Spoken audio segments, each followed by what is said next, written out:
Hello and welcome back to Super Hell, aka the Mystery Spotcast, a show where two recovering Supernatural fans subject themselves to a rewatch so no one else ever has to watch Supernatural again. I'm Klaudia, my pronouns are she, her, and you can find me on social media at Klaudia Says, K-A-L-U-D-I-A Says. And I am Ollie, I use any pronouns, and you can find me on social media at Ollie Fresh, that's fresh with a PH. So... oh my. You know, we're coming back. It feels like we're in a new era. Like post Lazarus Rising. I am like, it's so challenging. It's so weird. The thing about the beginning of season 4 is that these first like 4 episodes are all kind of melded together. They're like, it's like a four-part premiere pretty much. Like, and not even 4 episodes, it's 5 episodes because we're gonna... No. Yeah. No, it's 4. I think it's 4. You're gonna have to forgive me. I haven't watched these episodes in, like 10 years. So I'm not having a great time remembering exactly how they all play out. I believe it's verse 4. And, like, we only talked about 1, the big one, last time. And we're going to talk about 2, but then the second one ends with a to be continued. And, like, it's okay. I'm sorry to interrupt. I have to say something that made me giggle. At the end of season 4, episode 3, which we will get into, something happens and then it ends with a to be continued. And I'm like, given I don't really remember the next episode super well, but doesn't maybe because it is not the traditional procedural, like just because it breaks the procedural tradition of like wrapping up the one story in that episode, but like, isn't every serialized television show, isn't every episode to be continued? Like, you really didn't need to add that. You could have just ended it on a cliffhanger. Trust your audience. Yeah, I guess. Me complaining about the production of this 15-year-old show. Well, and I mean, I think it's like, because it's so plot heavy right now, like, if you were watching it on network TV, it'll be like, come back, there's more. The plot is crazy. It's not just procedural kind of thing. Like, maybe, I don't know. Maybe you should talk to people who write procedural TV. I don't know. We're acting like we're experts. Yeah. We're not. We're experts except for the fact that we've like watched a lot of television, like, and a lot of this show. Yeah, I'm an expert on Supernatural. That doesn't make me an expert on television. Let's be clear. Also, I have to add an addendum to this week's episode. Oh God. Of some shit that I said last week. It's not really like that bad, but I was like, I don't know how I got it in my head that I was like, they didn't even know demons were real until the end of season 1. Literally, the airplane episode from season 1, which I think is episode 4 or 5. Yeah, I think it's episode 4. I just rewatched it with my fiance, and was like, wait, they literally exorcised a demon and John had the ritual written out. So I don't remember what it was, because wasn't there something at the end of season 1 they were like, wait, this isn't real, is it? Maybe it was hell? No. I don't know. We just recapped the show and we don't remember. No, I don't. And it's really embarrassing. But the point is that I need to add an addendum in that they do know about demons. And I think it's established that they know about demons, but they think they're very rare and they're very scary, which is, we kind of see with Mary in this episode where it's like, oh, demons are a big deal because they're not really very common. Yeah, maybe that's what it was. I don't know, but I swear to God, am I crazy for remembering them being like, wait, we didn't know if this was real? But then but Dean and Sam do that a lot where they're like, I didn't know this was real. I'm like, your dad was hunting for a long time. I'm like, what are you talking about? This show is never consistent at all. The point is that I'm stupid. And Sam and Dean did know about demons from like the first couple episodes of season 1. So that's on me. Anyway. These episodes, I want you guys to know that they're introducing the character of Castiel, not by just he's in a couple episodes. It's the banger introduction to the entire overarching plot that's supposed to be the overarching plot for this entire thing, and is 4 episodes of Castiel. 4 episodes, and then they expect us not to be fucking obsessed with him. Like, it's... I just want to warn you guys, as bad as we were in the last episode, we will be worse in this episode, especially considering the connections to the prequel television series, The Winchester. Oh yeah. Well, let's not jump ahead too much. Because we do have so the episode we're going to talk about first is season 4 episode 2. We were going to talk about it in our last episode, and then we recorded. I cut out probably about an hour and a half of last episode while I was editing, and it wasn't like, before you go, oh my gosh, release the cut, it wasn't anything that was even like coherent or good or entertaining. And I don't just say that because it's me. I say that because I was trying to edit it, and I was like, oh, this is like nothing. It literally doesn't make sense. Which we knew would happen. Because we knew we knew we would be incomprehensible. And also, I sprung that fucking trap on Ollie. If you don't know what I'm talking about, listen to our previous episode. I won't spoil the surprise. It's so funny though, because I was like, okay, this is not anything. But we've been recording for like over 3 hours, and then we're like, okay, we can't talk about 2 episodes today. So I've seen this episode twice because I watched it in anticipation for the last one, and then we didn't watch it, so I didn't talk about it. So I watched it again, also because I forgot that I was the one who was going to be walking us through it, and I didn't really pay attention the first time I watched it. I just saw Castiel and ran. Yeah, wait, but that's the thing. But that was what I was saying, is that like, it's the Castiel existing in this show, like, it really does change like how you watch the whole thing, because I'm constantly thinking about him. Yeah, like, I'm like, no, that's in why my mind we couldn't remember what the fuck happened before, because we were like, I don't remember. I saw Castiel, my brain was wiped. Like, yeah. So, do you want to tell us what the crazy fucking name of this episode is? Claudia and I were talking about this before we started recording, but I really, really feel like they wasted this title on this episode, because I feel like there are many more episodes in which this exact question the title is asking is pondered more in depth, which is, are you there, God? It's me, Dean Winchester. I will say, him meeting angels and then being like, wait, does God exist? That makes sense, because the whole thing is now about Dean's faith. Brought on by seeing a man. Anyway. So like, I get it. And I think at first they were like, oh, we just want to make this little joke. But then like, that's what the show became about. I think Chuck writing this thought it was funny. Anyway. I think this show didn't realize how big it was going to get, obviously. Because I don't know. I just feel like it blew this title. Especially, like, I think, no, because you know what? The penultimate episode of this show. Thank you! That's exactly that should have been called. That's I feel like they wanted to call it that, then they were like, wait, fuck, we already did. Well, also, I think this was the point it's where a bit goofy of a Judy Blume reference is a bit goofy for them to have as, like, almost the last episode of the show. It would be on brand with the rusty nail. That's true. Oh, it's so... I would also say it's very, like, maybe this was around when they started to realize that the show was getting big. So maybe them being like, yeah, let's do this big thing. Because they thought this was the whole arc. They didn't know it would go on for 15 more seasons. And then they were like, we can't come up with anything better than angels, so we're just going to stick with it for the next 11 seasons of this show. Okay. And I can't blame them, because Castiel hits, so... I'm not gonna lie, I feel like this show kind of like when it really starts to get like, okay, is when they start introducing the angelic bureaucracy that exists. Like, that's when it starts to be like, it's like they didn't watch, it's like someone read Good Omens and was like, well, yeah, we need to do that. He did say he was inspired by Star Wars and Good Omens. Eric Kripke is the man in question. But I'm also, like, the other thing later, like, even later, like, once he was off the show, it was very much like they were like, we need a modern interpretation of angels. Quick, can anyone think of anything other than Good Omens? And then they couldn't. I'm like, historic materials, girl. Or, like, the Bible. Watching... Well, you said another modern interpretation.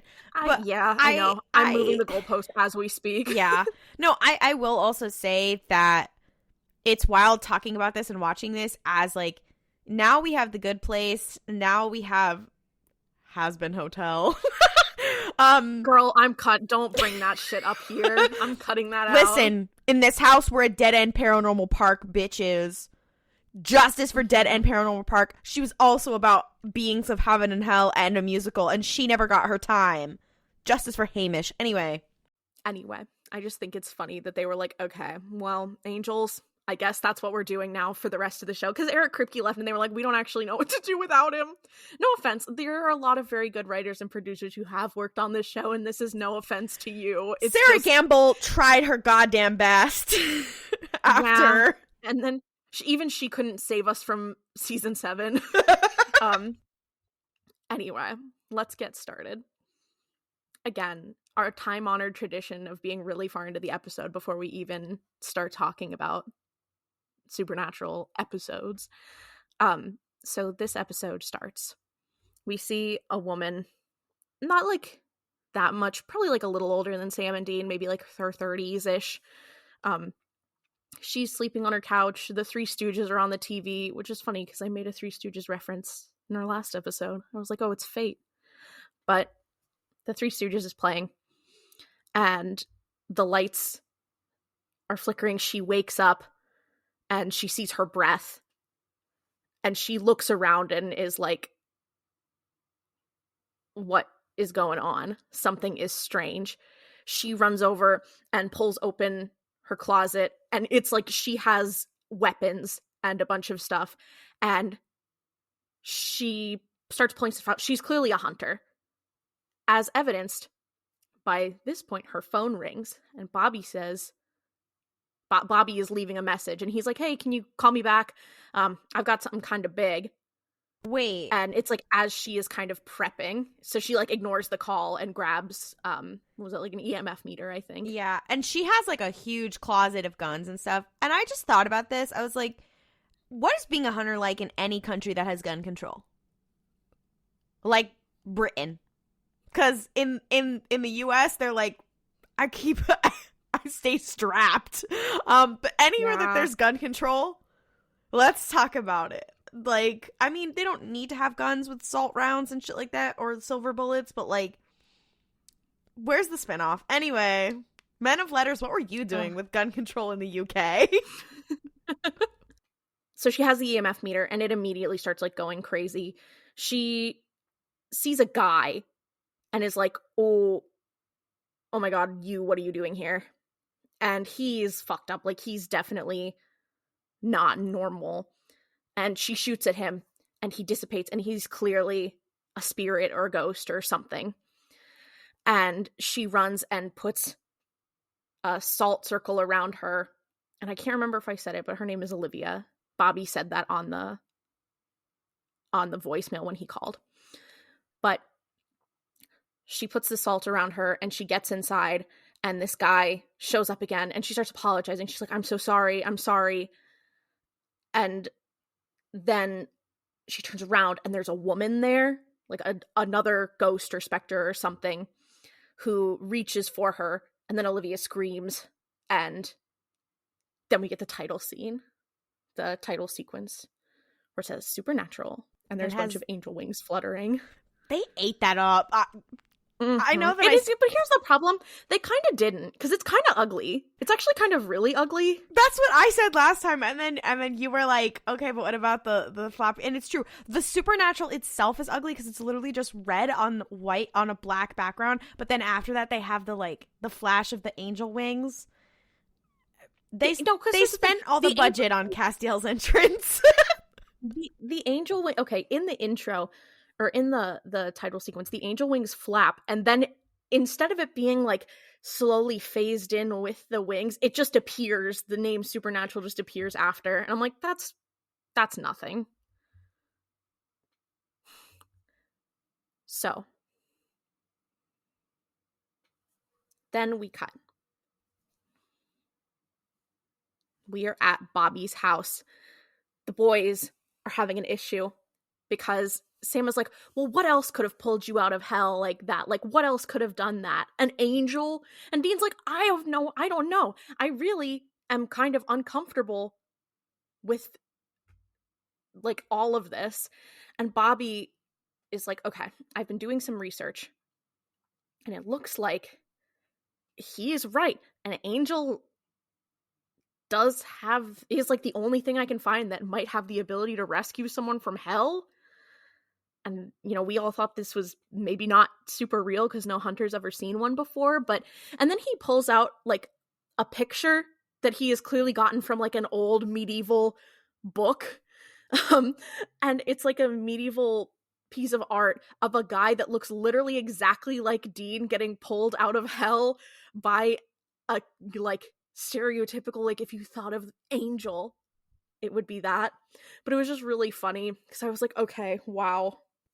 Biblically, the first Destiel fan art. The first Destiel fan art. Official. Literally. It's not even fan art because it's officially in the show. The first Destiel art. It's right there. Official Destiel art. Yes. Correct. So Bobby and Sam are like definitely a little bit more willing to be like, okay, wait, maybe it is an angel. And Dean's like, no, that is not true. Because I am already embarrassed when I get singled out at a birthday party. It's kind of crazy that the idea of an angel or, you know, God would be interested in me specifically. And like, that is fucked up. Number one, the whole story that comes about that of him being like, I'm not worthy of this attention. But number two, the metaphor for homosexuality being here, it starts here where they're like, well, why is it a problem? Like, whatever. And him being like, well, of course it's a problem. What are you talking about? An angel couldn't save me. What are you talking about? I'm just saying everybody else is fine with it, but he's got the internalized shame. Let's talk about it. It's also so funny because Dean is like, Cass in the last episode was like, you don't think you deserve to be saved. And Dean really took that and said, you're so right. I'm gonna continue to just repress and bury my head in the sand. I will not be challenging my worldview. Thank you. So they all agree. They're like, okay. Dean is like, well, I don't know, like, what else? How do we know this for sure? Like, this is crazy. And Bobby's like, well, maybe we can start researching, and throws him a book. And Dean's like, okay, if we're gonna do this, someone needs to get me some pie. And I'm like, oh, it's the Tumblrification of where a character mentions a food one time and then suddenly that's the only thing that everyone associates them with. Yeah, well, and he's mentioned it before, but I think now they're like, you guys know Dean likes pie, right? Yeah. And I'm going to say, I feel like that's not as autistic as I feel like he definitely is. But I feel like pie is not an autistic-friendly food, in my opinion. Too many textures. Depends on the kind of pie. Because there's things I like guess pumpkin where it's all smooth. Yeah, but Dean is eating like a cherry pie. He's a red-blooded American boy. Yeah, that's true. That was his comfort food that his mommy made him. Oh, now I made myself sad. So Sam goes out. He's driving his car, and he's talking on the phone with Dean. It's like he's gone out to get food. And he's on the phone with Dean, and he's like, Yes, I'll get the food. I'll get it. Yeah. When have I ever forgotten the pie? And he hangs up. And then he goes to go outside and he sees who? Ruby. Like hiding by this restaurant. And he walks over and she's like, so is it true? Did an angel pull Dean out of hell? And he's like, oh, I guess, how did you know about that? And she's like, who doesn't know about it? And she's clearly nervous. And she's like, this is not good. I should go. And Sam's like, wait. No, like, what do you know about angels? And she's like, I know that they don't see a lot of nuance. I'm a demon. It doesn't matter if I'm trying to do good. They smite first, ask questions later. They are ruthless. I'm very afraid. I don't know much about them other than that. So I'm going to go, and you should probably also be afraid. Strong sense of justice, seeing the world in black and white. Autistic Castiel started here. It started here. I'm just saying. Also, I forgot in the previous scene, when they're talking about saving Dean from hell, at one point he says, groped by an angel. as a joke. And you're like, hello? Excuse me? Oh, yeah. He's like, what? You're telling me I didn't get groped by an angel? That's not real. Yeah. I'm like, yes, you did. I have horrible news. Yeah. I grab you on the shoulder. Hardly groping, Dean. You wish. It's a little Freudian. It's a bit of a Freudian slip. Do you think he's disappointed when he's saying it. It's wishful fulfillment. He's like, I wasn't groped by an angel. Aw, gee. Yeah, those beautiful big blue eyes really did a number on him. He was like, well, wait a minute. Hold on. Castiel's big naturals, but it's his blue eyes. I'm so sorry. So Sam comes back to the house, and as he is coming up to the house, Bobby and Dean are leaving. And he's like, oh, where are you going? And Bobby's like, oh, pack your things. A hunter friend of mine, Olivia Lowry, I tried to call her to ask. She's in the area. I called to ask you maybe if she could give us a hand with figuring this stuff out, if she'd ever heard anything. And she isn't answering. And that's like not her thing. So I'm going to go. We're going to go. And then he says, she lives 2 states over. Let's go check on her. These men do not give a fuck if they have to drive like literal hours. And they're in South Dakota too. So it's like, what 2 states over are you talking about? Because any 2 states over is really far. Like they're not even in a tri-state area where like that would be fine. Or like if they were on the East Coast and it was like, oh, we have to go from like Pennsylvania to Northern Virginia, I'd be like, okay, that's whatever. But you're going through like pretty geographically large states. But I digress. Sam's like, okay. He hands Dean like the bag of food and he goes to grab his stuff, and Dean's like, oh, you forgot the pie. That's like the one thing he told him not to forget, and he forgot it. Common Sam, distracted by, he is getting lost in the sauce, in the demon sauce. That's it. That's all that happens to him this entire next 2 seasons.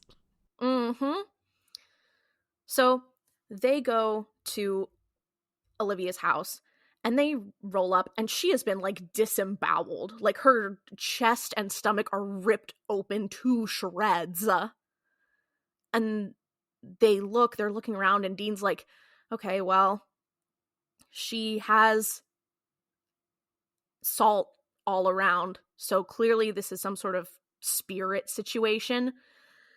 And Bobby's like, yeah, I just saw this. I tried to call some of my other friends in the area. And Dean's like, oh, that's awesome. We could use the help. And he's like, well, not awesome, because literally none of them answered.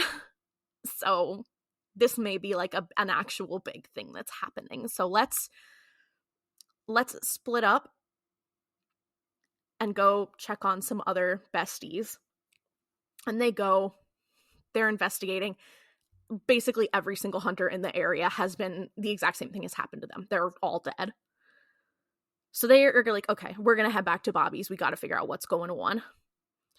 On the way back, Bobby drives separately, which I love. Bobby's like, you guys are not getting in my truck.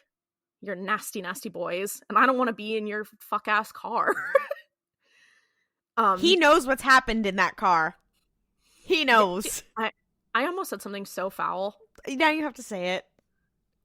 Do you think one of the boys was made in that car? I think that's confirmed in the show. They make a joke about it at one point. I'm pretty sure Mary would... Wait, this... Is this one of the seasons that you hadn't seen yet when Mary Winchester comes back? I think she jokes about it in front of one of them. That's fucking hilarious. I did not know that. I think she... I'm gonna have to... Okay, I'm gonna go... I don't want to look it up. I don't want to know the truth, because that has brought me so much joy. I don't want to know the truth. So sorry. We're back on track now. So while they're driving back to Bobby's, Sam is driving. Dean's asleep in the car, so he gets out to go use the bathroom. It's late at night. While he's in the bathroom washing his hands, first of all, this is a musty-ass bathroom. Like, they're at a gas station. This is a musty-ass gas station bathroom, and I'm like, if this was an open gas station and I was the manager, someone would be getting fucking fired, because that bathroom was disgusting. I'm like, I know you're trying to make it look decrepit and like you're trying to make it look kind of like backwater, but I guarantee that there is not an open gas station in the US that is that nasty and operating. That's not true. But it's like, clearly this is like attached to a convenience store. I'm like, that is what makes me be like, no, this is not realistic. People are going to start sending us photos of the worst bathrooms in America to prove you wrong. And you know what? I'm sure I am wrong. I'm sure I'm making broad generalizations, but this bathroom is so foul. It's disgusting. Anyway, maybe I'm just sensitive. But Sam is washing his hands and he breathes out and cold air comes out. You can see his breath. And he realizes, just so you know, that same thing happened to Olivia when she was getting accosted by those spirits. Sam looks up in the mirror and hears a voice, and he says, what does he say? He says like a quote, and it says something that I don't actually remember exactly what it says, but something to the effect of "long time no see," which Sam immediately recognizes. It has a really funny flashback for the watcher in case you didn't remember. But it's like the lighting turns blue in this flashback, and we see who has said that exact same thing to Sam and Dean. Agent Henriksen, who, if you'll remember, Lilith killed by exploding a police station he was in after Sam and Dean escaped. But Sam turns around and he's like, oh my god, Henriksen? Are you... And he's like, oh no, I'm dead. I did not make it. No. I Wicked did not make it. I died. And Sam is like, oh my god, I'm so sorry about what happened. Like, this was not, if we had known Lilith was gonna come and be here, then like be there and get you guys, like we would have done something. And Henriksen was like, yeah, well, it's your guys' fault. So it's so funny. You guys get to escape Lilith, and you know she was chasing you guys, so you know, it's great that you're sorry, but we had to die so you guys could live. Right. Okay. So he goes to attack Sam. And as this is happening, Dean busts in and shoots him with rock salt, and he disappears. And Sam was like a bloody nose, like they'd been kind of fighting. And he's like, oh my god, are you okay? And Sam's like, girl, that was fucked up. We cut. And we see Bobby, who is at home doing research. He's already made it. He's trying to figure out what is going on. And then he hears something, and he's walking around his house with his gun cocked. And then we see two little girls that look just like the little girls from The Shining. And they're like, why didn't you save us, Bobby? The monster was right there, and it was eating us and attacking us. And you just walked right by the door. You didn't know we were there. So it's clearly a situation of a long time ago on a hunt. Bobby was trying to stop a monster, and it got to these kids, and he didn't realize that it got to them. That was what I got from it, at least. So these kids, we don't really see it, but we know that they fight, and these kids, like, capture him. Which I'm like, I wish we had gotten to see, because I would have liked to see two little girls versus Bobby. That would be I think that would have been funny. You know what? And women deserve to win in that case. Mm-hmm. I love you, Bobby, but they deserve to win. Yeah. So Sam and Dean finally get to Bobby's house, and they go inside and immediately realize something is wrong because they can't find Bobby. And Dean's like, okay, I'm going to look inside. Sam, you go look out through the scrapyard. And Sam runs out, and then we see Dean, who's inside the house, who's going around, looking around. And then we see this young woman. She has like shoulder-length brown hair. And she's like, hi, Dean. And he's like, and she's like, it's okay. I'm not here to hurt you. Don't you remember me? This is what I looked like before that demon cut off all my hair and dressed me like a slut. Which I'm like, girl, come on now. Don't be slut shaming. But then she didn't even dress her like a slut, though. Like, she was just wearing a jacket. She was wearing jeans, a Henley, and a leather jacket, which is what every woman in this show wears. Like, What is she saying?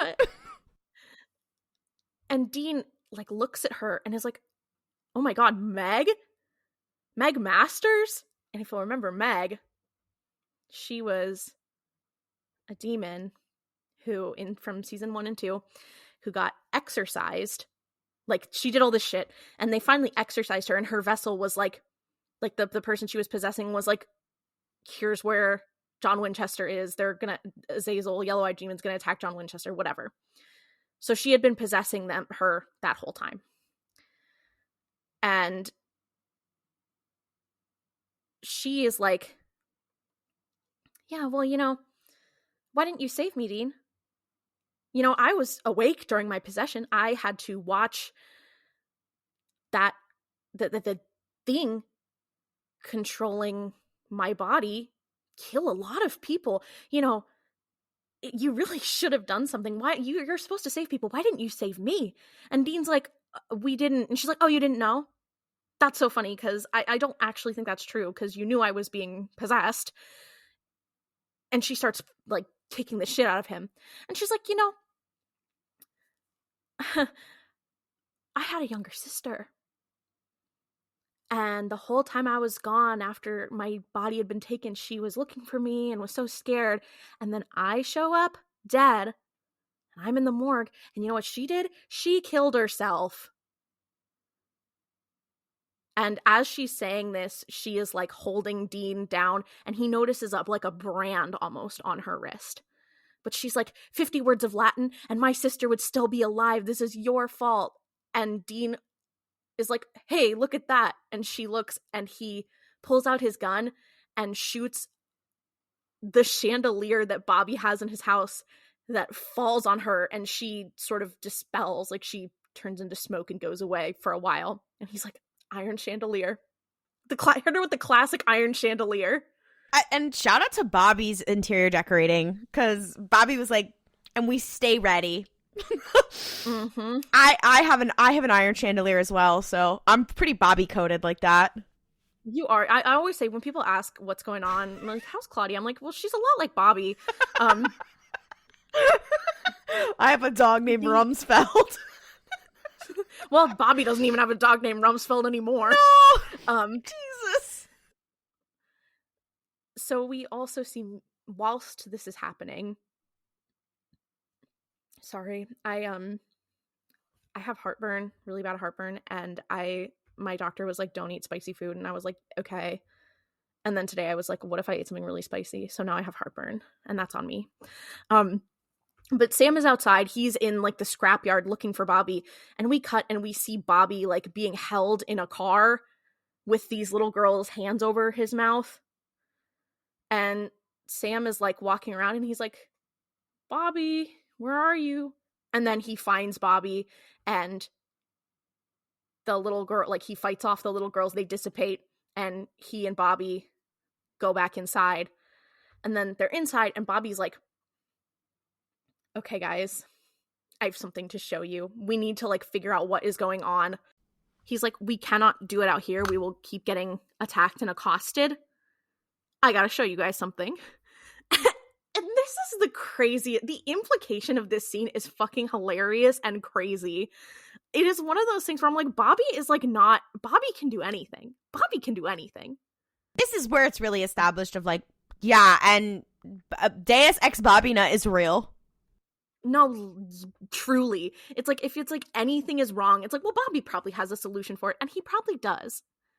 That's why they had to kill him off later, because he was too able. They go down into the basement, and if you'll remember, this was the same basement that we saw a little while ago, but it was not the same basement. No. Like, we saw Bobby's basement, but this was a different set for Bobby's basement.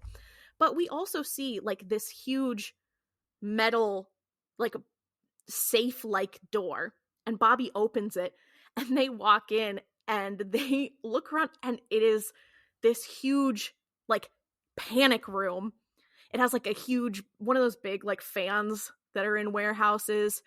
There is like a big like metalwork thing of a devil's trap. The room has a bed. It has like a bunch of supplies, and Dean is like, holy shit, Bobby, when did you make this? Like, you made a panic room? And he's like, yeah, I had a free weekend. And I'm like, oh, huh? I'm obsessed with his mind. How did he afford this? Like, yep. Actually, yeah. What did he do before he became a hunter? And we may never know. But and maybe he's just like has a lot of passive income. Bobby is really into the stock market. Bobby? Yeah, that explains the Rumsfeld thing. Yeah. Except for the fact that Bobby seems like I feel like Bobby doesn't trust the stock market. I feel like Bobby seems like the kind of person who doesn't trust banks because he can't see his money. I mean, he has a bunker under his house, so... Yeah, maybe he invested in gold. He's talking to those brothers about gold all the time, and they're like, girl. Yeah.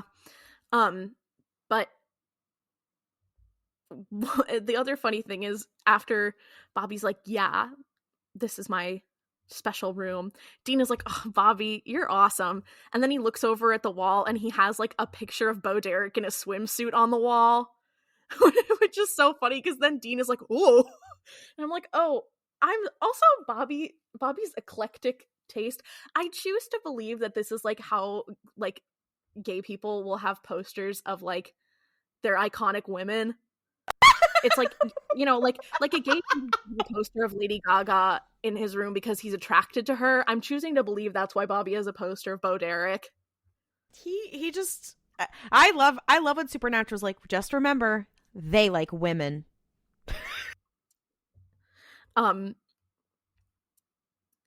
Dean, as they, like, once they kind of get settled, Dean is like, hey, Sam, did Meg have a tattoo, like, on her wrist?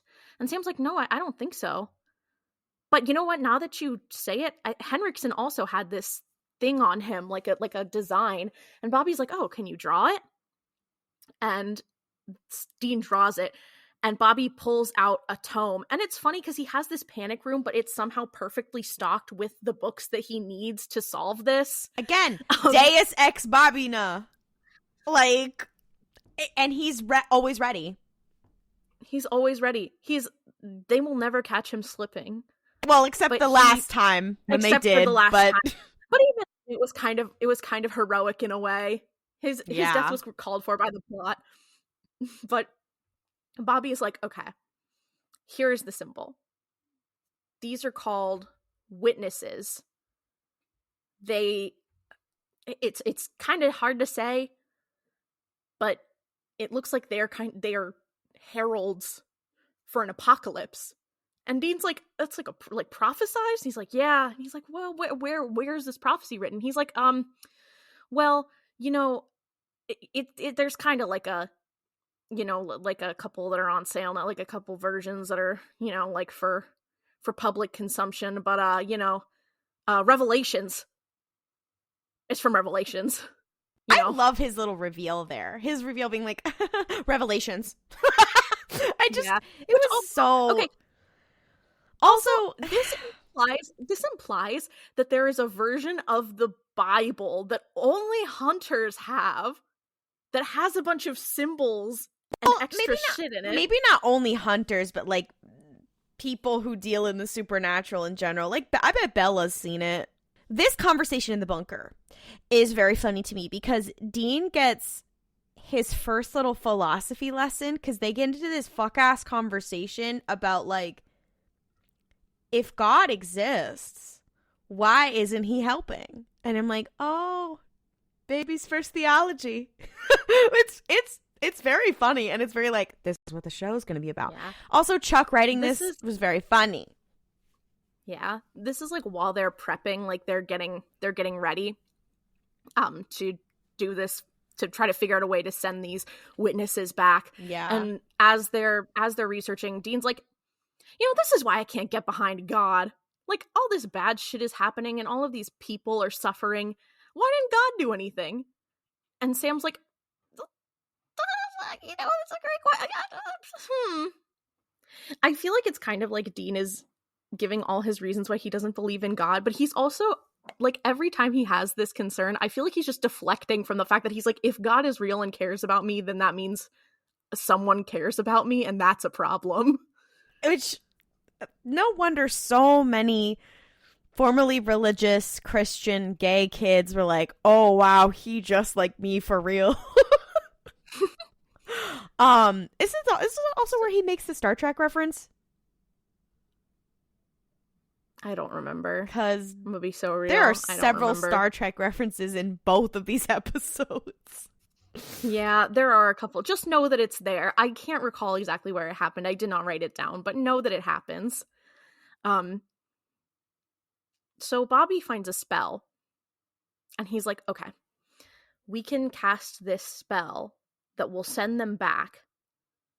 First of all, he doesn't ever say how he found the spell. He just found it in a book, which is really funny to me because I'm like, this is like a biblical thing that you're talking about. And you're like, I can just send it back with a spell. Don't worry, I just have a book on a spell about it.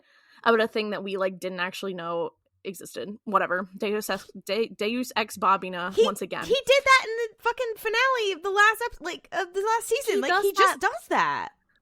Yeah, he does. And it's the other thing too is like when I'm not watching this, or like after I think about it more and I'm like, wait, that doesn't make sense. But while I'm watching it, I'm like, yeah, Bobby can just do that. It's fine. But anyway, he's like, okay, this spell will like allow, like put these spirits back to rest. We have to do it over an open fire though. And Sam is like, wait a minute. There's a fireplace in the library in your house. And they're like, okay, we got to prepare. So then there's a little montage of them all getting all their shit together and getting ready to go fight, making their plan. So they go upstairs back to the library. And on their way, who shows up? But those of you who will remember, Ronald Resnick, who was the guy who was like, there are aliens in this bank. And it was a shapeshifter, and the boys helped stop it. But he was like, there were aliens in this bank, and then he got shot because he was helping Sam and Dean stop this shapeshifter. So he died. He was basically like a conspiracy theorist from season 2. It was a long time ago. He's the one who had the magazine with the Cybermen on it, who shows up in that infamous Super Who gif. Yeah. And Dean is like, oh yeah, laser eyes, right? That's you. And he's like, yeah, that's who I was. You know, but now I'm dead. Dean, you were supposed to protect me. You guys were supposed to keep me safe. And Dean starts getting like feeling bad about it. He's like, I'm really sorry. Like, we didn't mean to. Like, it starts trying to make like excuses, whatever. And then a gunshot. This spirit disappears. Wait, what did he say? He said something actually good. Bobby had a really good one-liner. Okay, whatever. But Bobby's like, don't talk. We need to shoot. We need to shoot these guys. Don't be starting up a conversation with them, okay? Let's get that shit straight. So then they continue on. They go to the library. Bobby opens up his little book and starts pulling components together and reading off this spell. And he's like, okay, Sam, I need you to go upstairs and get a hex box. Dean, I need you to go into the kitchen and get a bunch of ingredients. And one of the ingredients is like opium. And I'm like, girl, why do you have that? Which I think Sam and Dean is also like, opium? Yeah, they're like, girl, Bobby, who are you? Sam goes upstairs and Meg is there. And she's like, hey, Sam.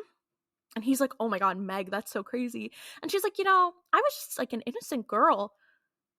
Funny that you're working with Ruby and you think you're such a good guy, but how many innocent girls has she possessed and destroyed? Just keep that in mind. So you think you're doing something so good, but that girl could be suffering, and that's on you, Sam. So maybe you need to think about that. And then Sam clearly starts getting like worked up and angry at her as she's talking, and he shoots her with some rock salt. She disappears for the moment. Then Dean is in the kitchen, and who shows up but Agent Henriksen?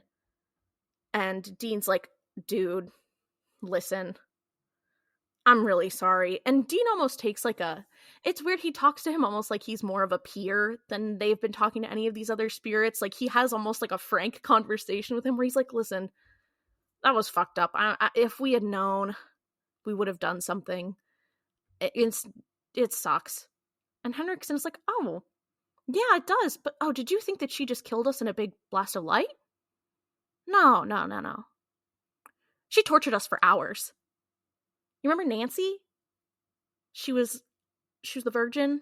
There was a girl in that episode named Nancy who was a virgin who got, who was like, it was important to their ritual to stop all these demons that they used virgin blood, and then there was a big debate and they didn't end up doing it. But this girl Nancy was there. She was very nice. But he's like, yeah, you remember Nancy? Yeah, she flayed her alive, and we all watched, and she didn't give us a choice, so it was really fucked up. So, not great.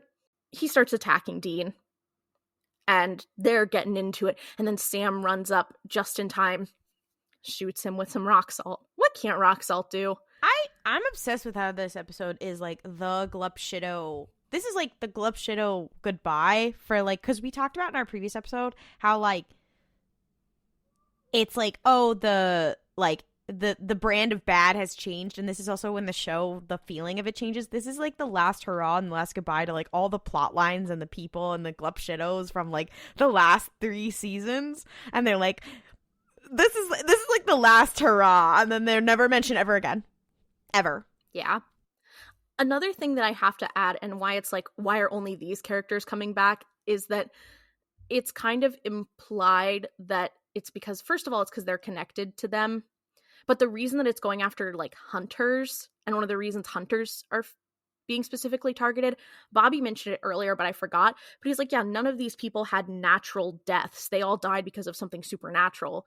So that's why they are, like, they're called the witnesses, because they witnessed something supernatural happening, and that's why they died.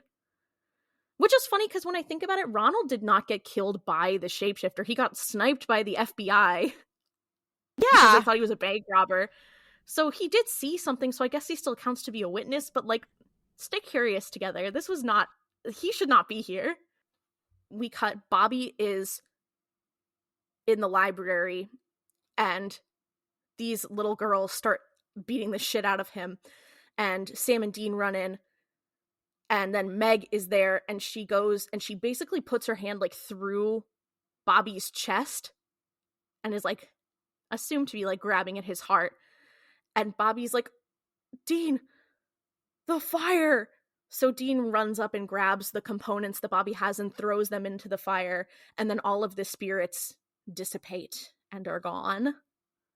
And they saved the day once again. It's wild that Bobby's fine, because they're like, oh, a ghost did it. I'm like, but there are other episodes where a ghost actually hurt somebody, but okay. Yeah. Bobby gets up, like, they all get up. Bobby's clearly shaken up, but he's okay, and they're all okay. And that's the end. Just kidding. No, it's not. Did you think we were going to go this far without seeing him? Dean is asleep. He's sleeping. He's having a little dream. And then he gets up, and we see, like, in Bobby's kitchen, Dean is sleeping on the floor of Bobby's house. I'm like, Bobby doesn't have a guest room that they can use. Bobby, like, at least an air mattress. Like, he has money for a bunker, but not a guest room or an air mattress. I don't know. Anyway. Yeah, no, I know. I'm like, okay, floppy. At this point, the fact that they haven't gotten some place for these boys to sleep. Anyway, but we pan up and we can see into Bobby's kitchen from, like, his living room. Very open concept. Not really, but Cass is there. He's, like, leaning on the counter. And every single entrance that Castiel has is, like, crazy. Like, every entrance, like, oh, and now he only appears to him at night and always has some cunty ass entrance. Yeah.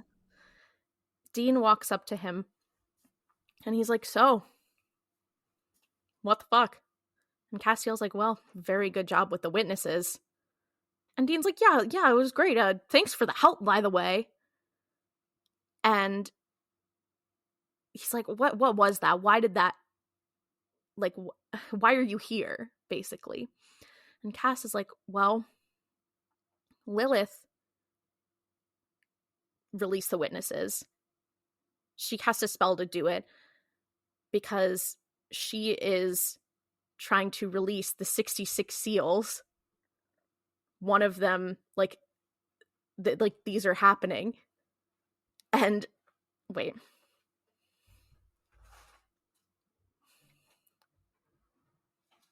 Okay. And Dean is like, okay, that doesn't sound good. What is that? What happens when all 66 seals are released? Do I even want to know what that is? And Cass is like, probably not. If all 66 seals are broken, Lucifer will be released. And Dean's like, for Lucifer, you must be joking. That's, I'm sorry. I just think it's crazy. He's like, okay, you've learned about the existence of hell and angels and Lucifer is a stretch? Come on. To be fair, I feel like everything is a stretch right now. I feel like this is just like, he was already like, I don't believe you. And then he's just like, okay, now this is just getting ridiculous. But Dean is like, that's crazy. And Cass is like, well, why do you think angels have returned to Earth for the first time in 2,000 years? Like, that's why we're here. That's why I got you out, because you need to help with this. And Dean is like, okay, sure. Yeah, like, you need me to help. That's fine. Why didn't you help us? Why didn't you help us deal with the witnesses? This is all your big problem. How come you didn't just take care of that if you're all powerful or whatever? And Cass is like, well, we actually are also kind of, busy. And there's like battles going on and a war going on. And the armies of heaven are having an issue right now. 6 of my brothers have died this week alone. So I'm sorry that we can't devote all of our resources to watching you. I brought you out of hell. I could throw you back in. You should show me some respect. And here's what's crazy, because he also he says, I'm not here to perch on your shoulder. And then the problem is that's what he does for the next 10 seasons. That's literally what he does. That's like his job. That's his full-time occupation. And here's the thing. There's like, we don't have the resources for me to babysit you. But then the problem that Castiel starts to have with God is that he's spending a little bit too much time watching Dean. Mm-hmm. It's crazy. It's crazy. It's like it's so funny because he sets all of this up in this episode, and then like basically every episode after, he's like, wait, I think I actually I actually do kind of care, like, a lot. And it's like he's trying to be all badass, and it lasts for like he falters. He's like, he cannot stick with this. He tries to put on a strong face, and he fails so what dramatically. Dean Winchester does to a motherfucker. But he's like, if I pulled you out of hell, I could throw you back in. Likely story, like you would do that, Cass. Also, Dean's face during that is very, well, strike me down as scared and horny. He's like, something has awakened in me. Don't want to acknowledge that right now. And again, Castiel is up in his fucking grill. He's up in his fucking business when he's saying this. When we say that Castiel has no concept of personal space, which is a quote actually from the episode that is said at one point, I mean that literally. He is saying these things up in his business, and Dean is making this face like, I'm realizing things about myself. It's so funny because I know it was not intended, but if you read this from the beginning of their like interactions, if you read this as them having just like, and I think is the funniest way to read it, is that they just have this unbearable sexual tension, and then it's like like they have this horrible, unbearable, just crazy tension betwixt the two of them, and they're both just fighting. They're fighting back, trying not to acknowledge it. Because also, I know it's not intended, but it makes all of the scenes they're in make more sense in a way. Yeah, it makes everything make more sense, because you're like, okay, if this was a BL comic, this would logically all make sense. Because also, the other thing too is that I'm like, Dean Winchester, if someone said this shit to him, he would be like, I'm gonna start swinging. Also, if he saw someone else acting this way, he would make a gay joke. Because I don't know. One thing he loves to do is make a gay joke. I get that. We have to be fair, though. At this point, Dean is like, I'm so traumatized from being in hell.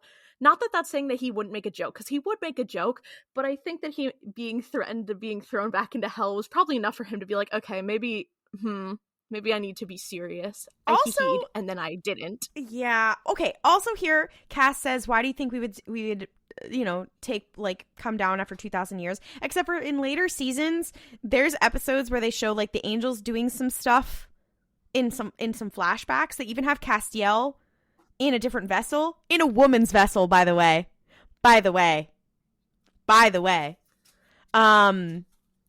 And so I'm like, okay, well, you guys, you did come down to Earth, but again, continuity. Mm-hmm. Yeah. Not important. They weren't thinking big picture. They weren't thinking at all. Anyway, Dean wakes up. Like, Cass is like, I'll throw you back into hell, whatever. Dean immediately wakes up in the morning and, like, is breathing heavy, looks around, realizes that it was kind of like a dream, but also kind of not. So he's like, oh, God, there's men in my visions. There's men in my dreams. This is so fucked up. So Dean wakes up, looks around.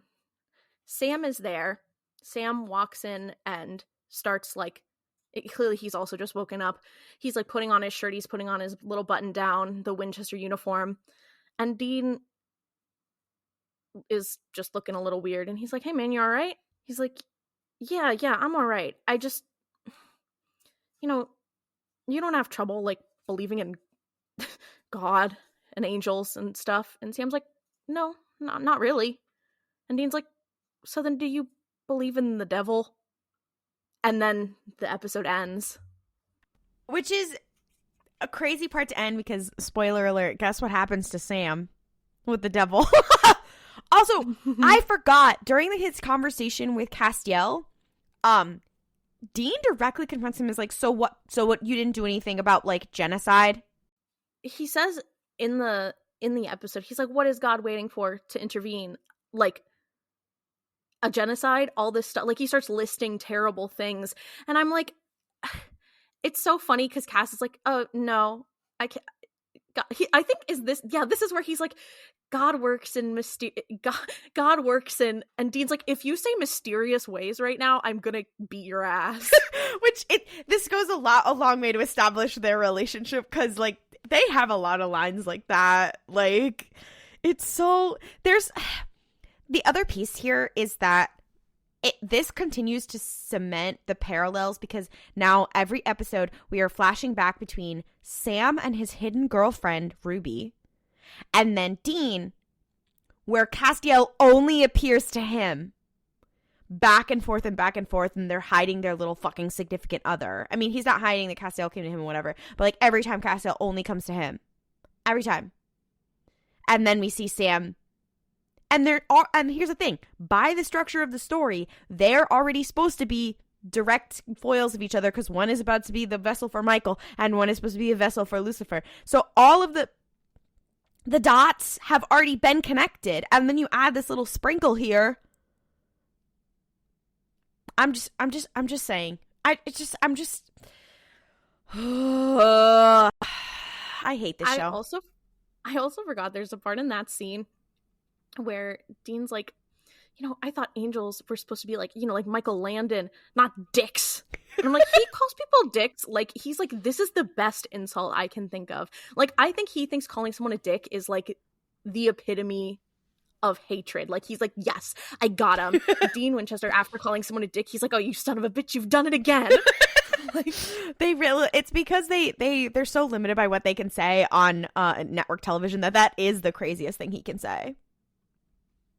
It's so good. This episode, this is also, I feel like you said earlier, like, it's like, yeah, it's wrapping everything up. It's like, yeah, sorry we didn't really have time to actually, like, deal with a lot of this stuff at the end of season 3, which, because I feel like it was like a lot of these plots got resolved, and it felt, I don't know about, like, with Meg and Ronald, but, like, especially with Henriksen, it was clear that they wanted to do more with him, but then we're like, fuck, we gotta wrap up the show, the writer's strike is coming. Yeah. I think it was interesting that he was one that they decided to bring back to, like, delve into. I don't know. I feel like he just got interesting when they killed him off. Yeah. And I feel like they felt the same way. Yeah. Yeah. luckily, this is not the last episode that we have today. So, the next episode, Lord God, the next episode. So, it ends on that crazy fucking note.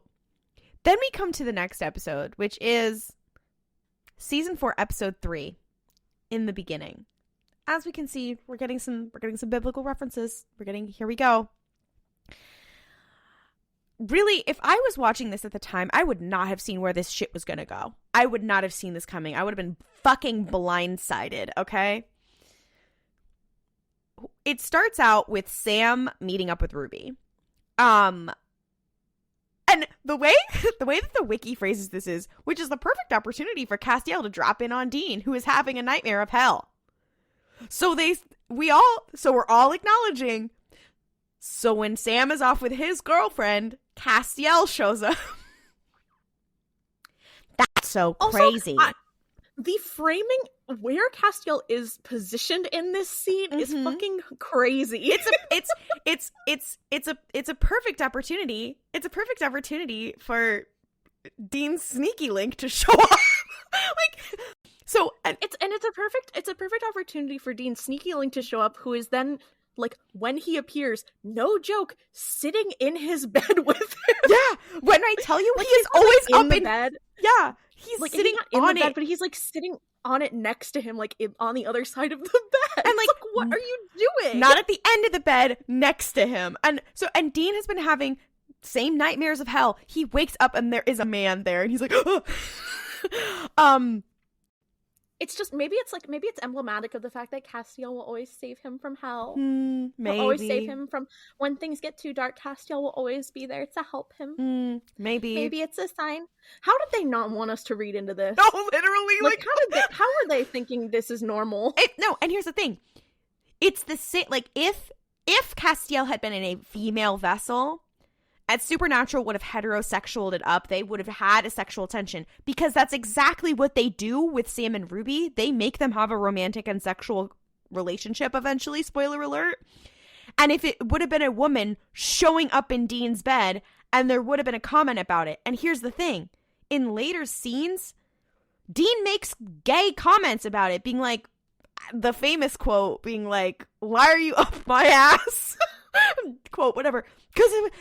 Which is exactly what would have happened if there was a woman. Like, it's scary. It's scary. So, oh God, this is really hard. Okay, so Castiel is like, "Damn, that dream sounds crazy, and you need to stop it." And he's like, "Girl, what the fuck?" And Castiel just touches his forehead, and suddenly Dean is waking up on a park bench. And you're like, what the fuck? Dean is waking up on a park bench. He's covered in a coat. He's whatever. He wakes up and he's like, "Girl, what? Where the fuck am I?" He pulls out his stupid fuck ass flip phone. There's no signal. And he's like, "Where am I?" You see some people walking by, but you can't see them very close up. And he's like, oh my God. He sees a diner across the way. And he's like, okay, I guess I got to figure out where I am. He gets up and then it zooms in on the bench that he was sitting on. And there's an ad for the soda tab. So it is now telling us we are in the past. Surprise! We've introduced time travel. So Dean walks into this diner. Dean, if time traveling was illegal. No, like, literally. And multiverse hopping. Like, Jesus. Mm-hmm. He walks into this diner. He goes set up at the counter, and there's this guy sitting at the counter with like clean cut hair. He's this like white guy with dark hair. He's got like a clean cut. He's like, he's wearing like a leather jacket. And he's trying to order, and there's a conversation back and forth, whatever. And he's talking to this guy, and it's getting like really weird because Dean pulls out his phone again. And he's like, where can I get a signal on this? And the guy turns to him and is like, okay, USS Enterprise. And you're like, because nobody has a... Okay, the way that you just said it was in such a gay little way. I know! He says it like, the USS Enterprise, maybe. Like, he doesn't... Yeah, which is He can't be under the illusion that this man is hip. Sorry. Yeah. Maybe he was hip for the time. Well, the alternate version of him. So, and which is crazy because guess who else is a Trekkie as established in the past episode? Dean Winchester. This man is whatever. And he's trying to order whatever. He picks up a newspaper. He looks at it. Oh my God, it's 1973. And then he looks around the diner and there's people, they're in 70s clothes. Guess he didn't notice before. And he's like, oh my God. He also has a hilarious line where he is talking to this man who's sitting at the counter. And he's like, yeah, he's like, man, I just woke up, because he's trying to figure out where he is. Like, he walks in and he's like, what state am I in? Like, where am I? And the guy's like, Lawrence, Kansas. And he's like, oh. And Dean's just acting weird. And the guy's like, okay, you know what? I'm just gonna leave you be. And he's like, oh. He looks at his outfit and realizes that he looks like he's from the past. He's like, oh, Sonny and Cher broke up. And he's like, wait, Sonny and Cher broke up? I'm like, Dean! And at this moment is the moment you've all been waiting for. When the guy has ordered and then the waiter comes up with his order and is like, oh, Winchester? And then they both look up. It's a Back to the Future reference. This whole episode is going to be full of Back to the Future references. And this is where I want to intercede. I have seen the Back to the Future musical on Broadway. I want to tell you something about that musical. Just a side tangent for a second. Great performances. Great production value. They have money. It's like walking into a ride at Universal Studios, okay? Is the musical itself good? No. It's not a jukebox musical. It's got original songs. Is the musical good? No, it's not good. It also makes the incest a lot worse because you're up close with it with real people, and it's so. I don't want to experience that. Everybody who goes has a good time. Is it a good musical? No, it's not. Everyone I've seen who's performed in it, they do a fucking great job. There's a Doctor Who reference in it. It's crazy. There's a Star Wars moment, which doesn't make any sense because they're in the 70s. So it would have to be directly after 1977. Fake Back to the Future fan where I'm like, what year is it supposed to be? Whatever. And I'm like, a Star Wars reference? Okay. The problem is that colored my experience of rewatching this episode because I'm thinking about the fucking musical the whole time. God. Anyway, they have their little Back to the Future. Yeah, so he's like, oh my God, that's my dad. Dean Winchester's got to be the dumbest man alive, because I feel like I know that there is a thing of when you don't see someone, when you're not expecting to see someone in context, it can be hard to recognize them. Yeah. But that's his dad. I feel like he would have recognized his own father. Number one, years of hard living went into John Winchester and the way he was. Number two, I realized he probably never saw any young pictures of John because their fucking house burned down. Wait, that's so true.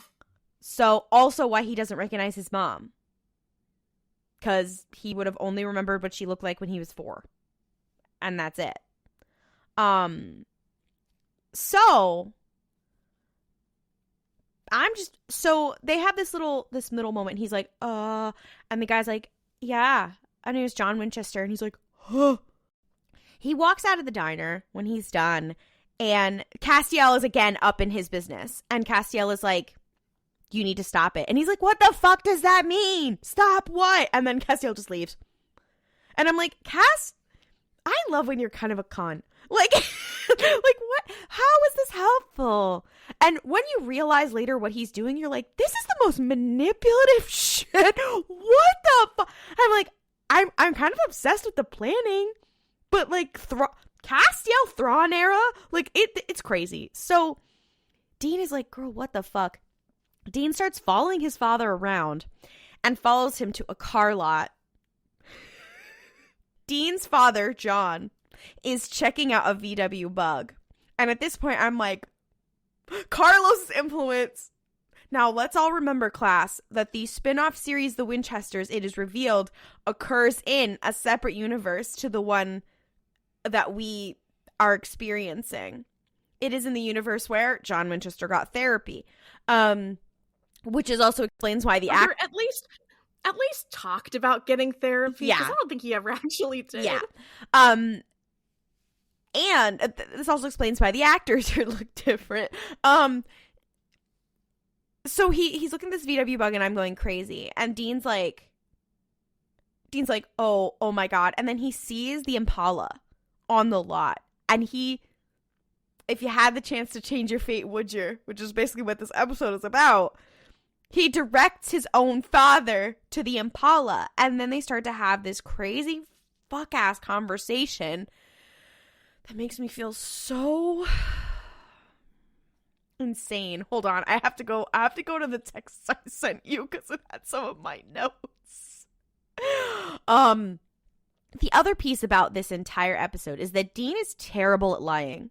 He's so bad at it. Clearly he relies on Sam for the lying for a reason. He's so bad at it. To be fair, there are it's one of those things where I'm like, I think Dean might be good at lying in universe, but when you're watching it, you're like, no, he's not. Like, no one would believe that. People call it out. They're like, girl, why are you so like not nearly enough though. Yeah. I also believe that Dean ungayed his dad. I think if his dad had been a little fruity and had a VW bug, none of this would have been a problem, and then he wouldn't have had any of his internalized bug. I must I don't know why I'm saying a bug. Bus. It was a VW bus because that's the car that Carlos has. I don't know why I keep saying a bug. Anyway, I just think Dean created his own gay trauma because now his dad isn't funky with a bus. And John is like, oh well, I have to get the bus. I promised someone I would, and I'm like, Carlos. Girl, you know it was not Carlos. I know, come on now. But in my heart, anyway. So Dean also introduced himself as Dean Van Halen. I'm so sick of his ass. I'm sick of him. Yeah, he's also like, it's funny because he's also like, yeah, I don't know sorry about how I was acting in the diner. He was like, I was just having an issue. And John is like, yeah, that's an understatement. He's like, yeah, hangover the year, am I right? I'm like, okay. He's like, yeah, this car, it's still going to be really badass when he turns 40. Okay, John Winchester is canonically a fucking mechanic. He should know that those parts are going to be real hard to find in 30 years. But okay, well, the 30 years, it's long. Okay.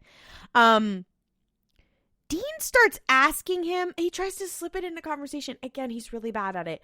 He's like, yeah, like, have you heard about any cattle mutilation? Like, he starts like slipping some things and like some things work. And then he's like, have you heard about any cattle mutilations? And John is like, girl, what the fuck? And he's like, okay, sorry. Okay, I'll stop. And he leaves. And John's like, all right, I'll take this car. We flash to Dean is now just stalking John. And John is on a date in the diner. And Dean is standing outside creepily watching them. And he's like, oh my God, that's my mom. And he says a line that makes me want to kill myself. He says maybe the worst thing that a man can say in a time travel situation. Which, again, Back to the Future reference. This episode is the debut of Dean's mommy issues, which haven't come into play as much before, but they are coming into play now, and they will be a big deal going forward. He goes, Sammy, I don't know where you are, but mom's a babe. And you're like, kill yourself. Stop. Get some help. You could just be like, oh, mama's so pretty. Like, you don't have to be weird. Yeah. And you know what the worst thing is? He says, mom's a babe. I'm going to hell. He admits that. I'm going to hell again. Because if he had, he's like, I'm going to hell again. But if he had said, oh, mom was so pretty, that's one thing. But the fact, also, who's he talking to? To us, to the audience. Yeah, like he is not talking to anyone. He just says it. I'm like, why were you compelled to say that? Why did he say that? The spirit of whatever sexist writer was in charge came over him and he just said words. But it's the fact, too, that he's like, immediately says, I'm going to hell. Because if he had been like, oh, mom's a babe, like, yeah, slay. Like, if he had meant it that way, like, oh my god, that's so cool. Yeah. Then it would be like, okay, it's a little weird, but whatever. But then he immediately follows up by saying, I was having impure thoughts, so I'm going to hell. That's on you. What the? Why are you looking at your mother that way? Like, that is a problem. God, it's so... Castiel, why did you do this? Do you think Castiel saw that and was like, ew, I have to fix him? The fact that Castiel saw that and said, I still want to be with that is crazy. Like, crazy. Like, yeah, there's... Castiel is, like, wearing the rose-colored glasses when he looks at this man. Castiel really said, I stand by my canceled wife. Also, like, it's just... He's fine with the murder, sure. The incest... Anyways, so Mary Winchester is inside. She's on a date with John. They're having a beautiful little time, whatever. And she's like, hey, like, give me a second. As if she's going to go to the bathroom. She comes outside and immediately starts to try to beat the shit out of Dean. She's like, I know you've been fucking watching me because guess what? Here's the big reveal. She's a fucking hunter. She's with it. Dean is like, whoa. He's like, there's also a scene whilst they are fighting, she starts beating the shit out of him. She's like, you've been following me since we were at my house. I will kill you with hammers. And he's like, what? My mom's got that thing on her. And there's a moment too where he grabs her arm and pushes her back, and I see that she is wearing a charm bracelet. He sees that she's wearing a charm bracelet that has a bunch of like symbols on it of different religions and different spiritual symbols, and one of them is the Men of Letters logo. Like, crazy moment of actual continuity, because the Men of Letters don't exist for several seasons, which means that they picked something. Granted, they may have just picked something that like looked cool, like similar, like it may not have even been like they picked something that already exists in universe and makes sense. And also, like, the shape of it has a name. It's like, what is it called? Like an Aquarian star or something like that. So it's not like it's just some random symbol. Yeah. And it may even have been that they, like, looked back and were like, oh, we gave Mary this bracelet. What if we made that? Yeah. Whatever. But it's just, the Men of Letters were not, there's no way in hell that they were thinking about that when they made this episode. Yeah, you're just like, okay, continuity. Okay. Knowing Supernatural became a fucking coincidence. That part is just crazy because, spoiler alert, it's revealed, it's revealed that both Mary and John's family were involved with the Men of Letters, right? That's revealed in the Winchesters. I don't remember. I'm not gonna lie. A lot of the Men of Letters stuff, I don't remember. But so maybe, but yeah, it's feel like the Campbells are involved. Anyways, I feel like my problem is that I have like conflated so much of what happened in the Winchesters, which is an alternate universe, with this show. Yeah, and I can't remember what lore is from where. So that's on me problem. It's such an issue. Yeah. Okay. So. Oh, and also when Mary excuses herself, you see that John, he wanted to propose to her. He had the engagement ring in his pocket. Rare view of John Winchester when he wasn't an asshole. It's crazy. Also when Dean is talking to John, he's really like admirable of him, whatever, which I get. Like, he hasn't seen his father, he's been dead, he's been whatever, but I'm also like, he's a dick. He was a dick. I think, okay, to be fair, I think part of also, like, why he's like, what the fuck, is because John is being really polite and nice. Yeah. Like, yeah. John's really cool, and he's like, huh? He's like, my father isn't some crotchety, abusive bitch. What the fuck? John becoming a completely different person. So Dean and Mary have this confrontation, and he's like, oh, you're a hunter? And then it cuts to commercial. And then the next scene picks up with them being John dropping Mary off, and then Dean walking out of the bushes being like, hey, I met you here. Like, I assume, like, she told him to. Yeah. Yeah. And she invites him in, and he meets her father, Samuel Campbell, who I'm like, if there was a father worse than John Winchester on this show, it might be him. God, Samuel Campbell, my fucking enemy. Which is why when we talked about the Winchesters, we were like, Samuel Campbell doesn't suck as much now? Christy. He still sucks, but he's also a hunter. And she's like, hey, he's also a hunter, whatever. And he's like, well, that's why we work alone. You know that. And also, I'm sorry, did Samuel Campbell was he bald in the Winchesters? I don't think so. No. Like, they unbalded him. Yeah. Because he is bald here. Yeah, it's very wild. Sam is like, why should I trust other people? And then Mary's mom, whose name is, get ready, Deanna. That's right. Their grandparents are named Samuel and Deanna. Mary Winchester, what is wrong with you? Why are you... I guess you're naming it in honor of your parents who died, but like, what is wrong with you, girl? Why did you name your kids? It's so funny, because here's the other thing. When Samuel is like, oh, like, Samuel's basically like, fuck off, I don't trust other hunters. And Deanna walks in and she's like, well, he is, I think we should invite him in, because Samuel is like, oh, so you're a hunter, right? So what do you do with a vampire? Stake him through the heart? Or like what would you do? And Dean's like, no, actually you would decapitate them. And he's like, oh, okay, so you passed the test. Yeah. And Deanna's like, yeah, you know what? Let's invite him to dinner. I am inviting him. Because Samuel is being a dick about it. And it's so funny because he's like, okay, Deanna. And Dean's like, oh, And I just think it's so funny that Mary had a son first and chose, instead of naming the first son after her father, named him a gender swapped version of her mother's name. That's crazy. Which, like, because she could have, like, if they had a son first and then a daughter. It's feminism. Like, She respected a girl. She respected her mom. Well, we know that she had beef with her dad and she liked her mom more. So that probably explains it, to be fair. I like how in the wiki it calls him Grandpa Samuel. I think it's funny. So it's revealed at the most awkward dinner of all time that Grandpa Samuel is currently looking into a farmer's mysterious death. And Dean's like, oh, I can help with that, whatever, like mysterious deaths, like that's a demon omen, whatever. And he's like, no, I'm going to bring Mary on this. I do also think that it's crazy that Cass being the reason that he finds out his mom was a hunter is crazy. It's never really said if John ever found out that Mary was a hunter.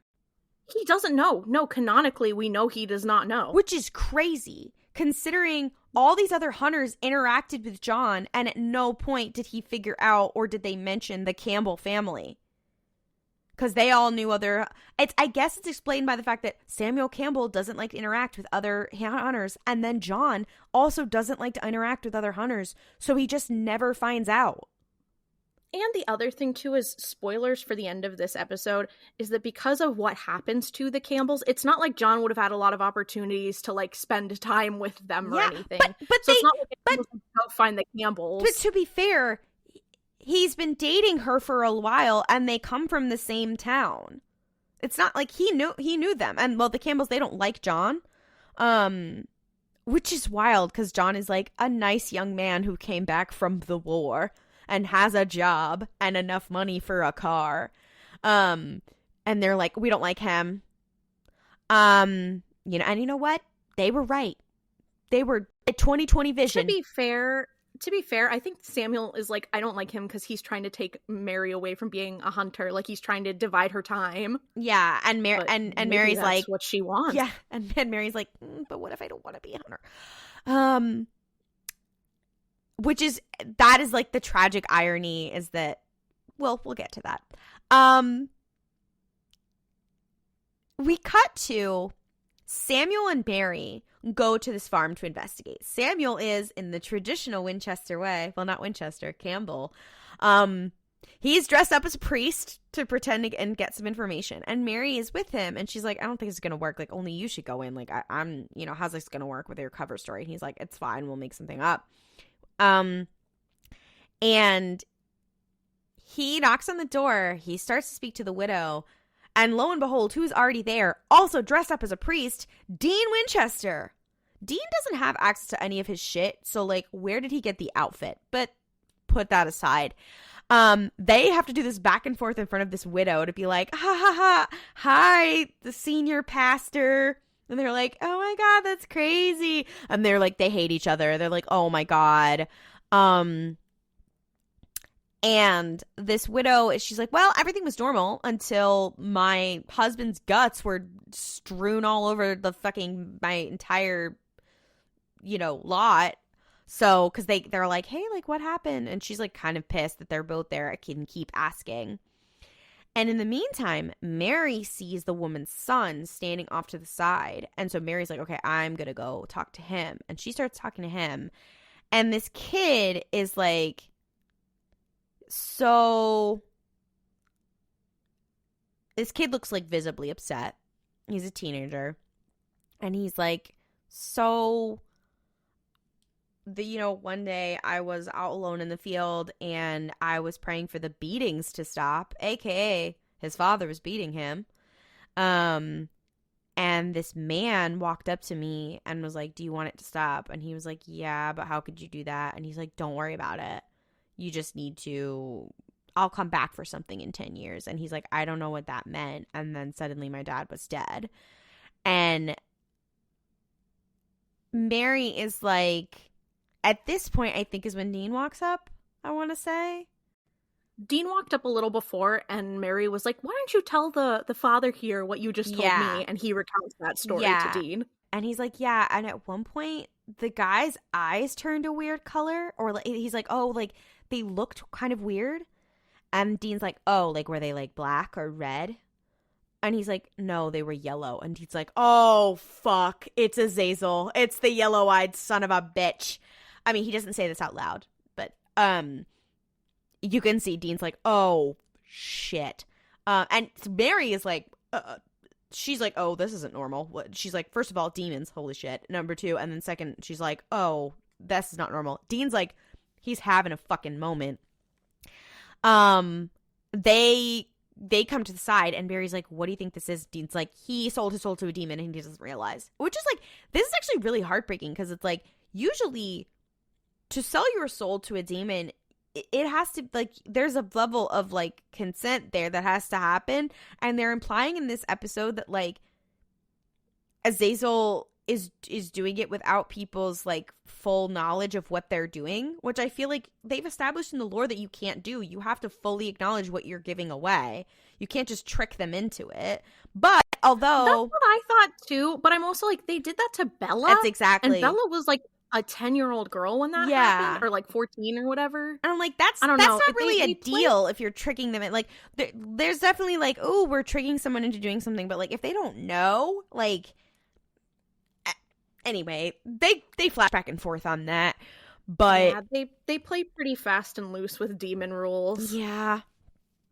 Samuel and Deanna, they don't know what the yellow-eyed demon is, and so Dean's like, we gotta go. I gotta get the colt.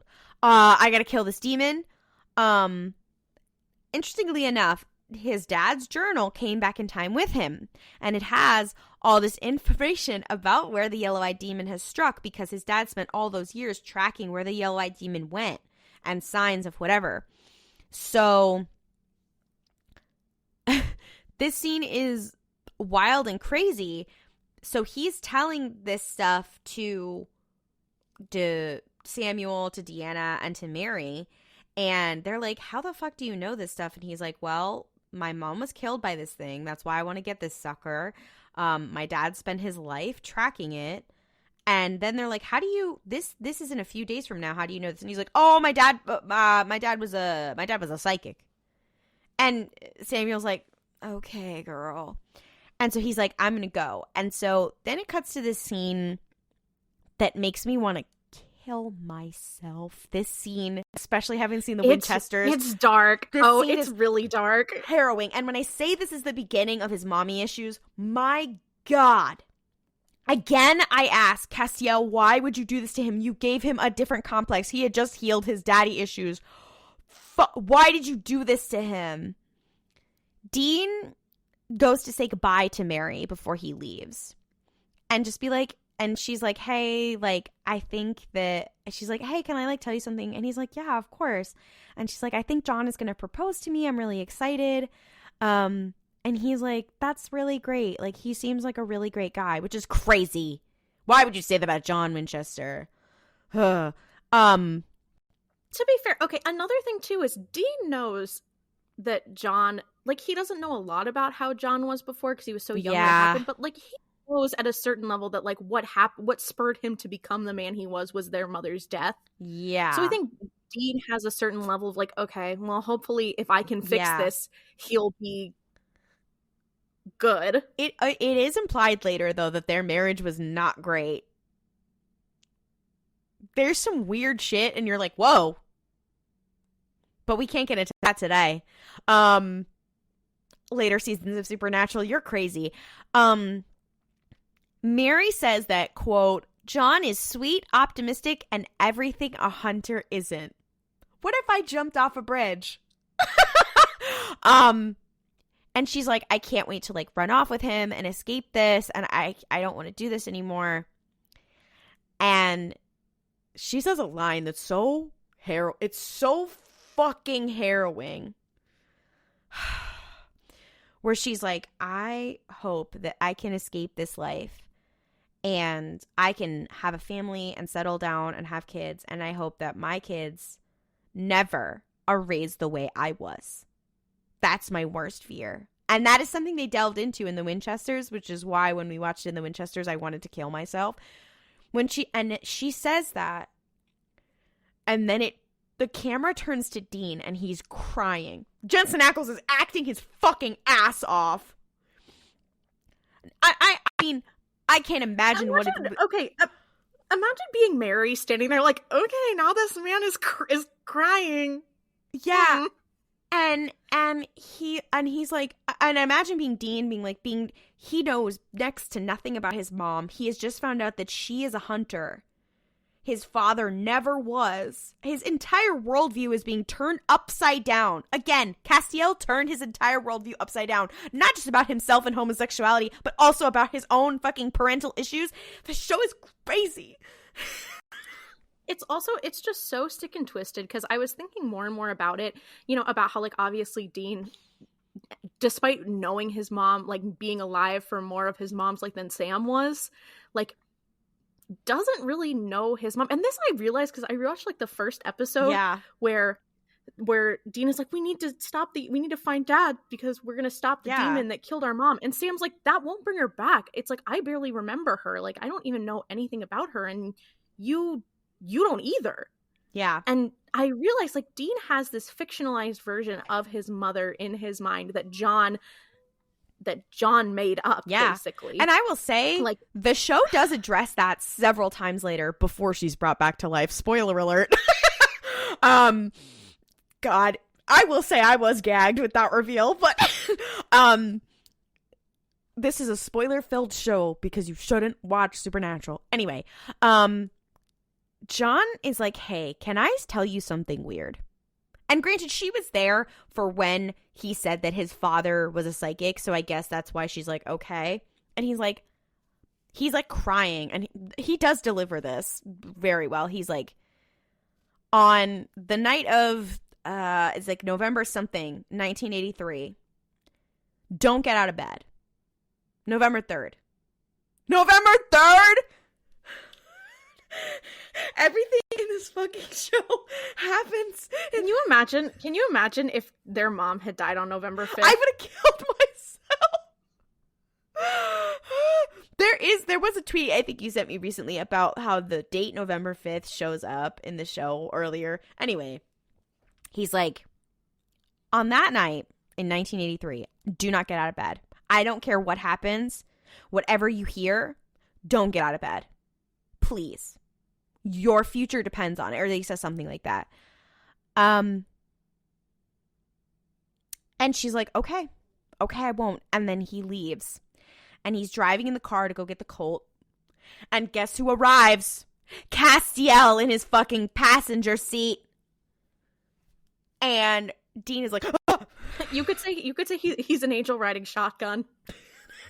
No, because once this aired, the girls were like, wait. And Dean's like, okay, if you're going to be up in my fucking business. He's like, why wasn't Sam allowed to be on this Back to the Future episode? He says that, Back to the Future. And Castiel says, you have to do this alone. And this is sick and twisted for him to fucking say.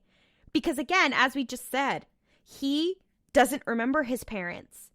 He thinks he does, but he doesn't. In the same way that Sam doesn't. So why doesn't Sam? The real thing is because heaven doesn't give a fuck about Sam. Because they're not his special vessel. And they don't like Sam. But he's like, you have to do this alone. Basically, spoiler alert for later in the episode, we need you to realize some things so you can get on board with us. We need you to have this little therapy session so you can get on board. And so that we can give you... I don't know why he couldn't just tell him this information, but it's Dean. He needed to be shown. It's in the most traumatic way possible, apparently, because so many traumatic things happen here. Already, his world has been upside down. And at this point, Castiel asks him, he's like, if you alter the future, you and Sam will never become hunters, and all the people you saved will die. To be fair, all the people that Azazel hurt, you would be stopping, so I would still be doing that, but fine. They'll be saved. And Dean's like, I'm going to be so real with you. I care about those people's lives. I do. But this is my family. And what he's not saying is like, this is the worst thing that ever happened to me and like created the problems that I have. And he's like, I'm not going to let my parents die again, which makes sense considering he just like met them and saw them and whatever. Like he's like, no, absolutely not. Isn't it kind of crazy that this is Cass's first interaction with someone who has like his first prolonged interaction with someone who cares about their family and like doesn't see each other as basically like a business or as basically like coworkers or soldiers. Like Cass is being deprogrammed in the same way that Dean was being deprogrammed from being John's son. It's so crazy. Cass is actively being like, wait, you care about your family cares about you and you care about your family? That's fucked up. For real? They can do that? He's not saying that in the show, but I'm like, this is planting the seeds for later. He does kind of talk about it later. Cass's job, he is assigned to deprogram Dean. Like, the fan fiction was writing itself. Like, he's assigned to take Dean through a fucking therapy session, and in doing so, it changes him. Not to quote the November 5th episode, but like, it's to be loved is to be changed. Literally, like, and he is seeing and interacting with humanity for the first time through the lens of Dean's like fucking crisis over his family. Like, what a way to dip your toe back into human relations right here. So if you remember from back in season whatever, I don't, that there was this guy named Daniel Elkins and he had the Colt in his safe. And so that's why Dean's like, I know where it is. It's in Colorado. He tries to steal it from the safe. Daniel is there and is like, girl, no. The speed with which he is going from Kansas to Colorado is insane. Which, especially because he has a stolen car. Yeah, which to be fair, that's this whole show. How did he pay for gas? Yeah. Okay. It's like he has a credit card. No, literally, wait. He can't do credit card scams. So what is he doing? I don't know what he's doing. Also, in an earlier scene when he's asking his grandparents, about demon omens, and he's like, what about weather patterns, whatever, and he's like, oh, why don't we check the web of information? And they're like, well, we had to call somebody and ask them about the weather patterns, and they're going to send it to us. And he was like, in the mail? And they're like, how else were they going to send it, girl? And he's like, oh, wow, being a hunter now is hard. Hold on. Yeah, I'm like, yeah, you didn't have your brother searching through the World Wide Web for you. Get on that microfiche, girl. Anyway, I'm like, appreciate what you have. Anyway, hunters of old were fucking roughing it anyway. So while he is in a fucking standoff with Daniel Elkins, Mary discovers that a friend of hers has not been answering her calls, and she found out that there is this man who's been hanging around. And she's like, oh my God. I think it's because her friend's husband is dying, I want to say. He's dying. And it's already weird because you're like, why is this doctor like paying a house visit? And this guy is like, so your husband has cancer? And she's like, is there anything I can do? And he's like, well, there is something that you could do. And she's like, what do you mean? He's like, in 10 years, I'll come to get something. And she's like, what do you mean by that?